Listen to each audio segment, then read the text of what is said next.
San Pascual, Batangas. Nasawi ang dalawang magkaangkas sa motorsiklo matapos umalpok sa Santan wheeler truck sa isang intersection sa Bypass Road, Barangay Mataas na Lupa sa bayang ito, madaling araw ng Linggo, Mayo 31. Kinilala ng San Pascual Municipal Police Station ang mga biktima na sina alias Christian, 21 anyos, driver ng motorsiklo at residente ng Lipa City, at ang angkas na si alias Niabel, 23 anyos, isang service crew na residente ng Occidental Mindoro. Ayon sa ulat ng pulisya, binabaybay umano ng Isuzu EXR truck na may plakang NAF 7939 na minamano ni alias Raymond, 52 anyos.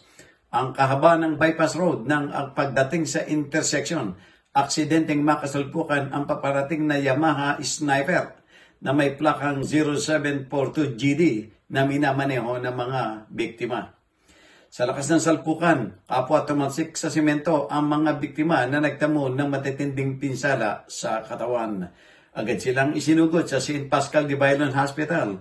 Ngunit idineklara silang patay bandang alas 4:26 ng madaling araw ng sumuring doktor na si Dr. Jigger Hilera.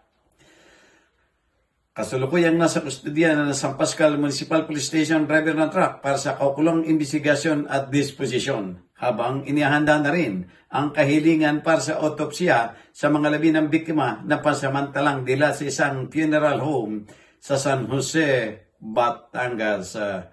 Jojo Cesar magsumbulugulat para sa journalnews.com.ph.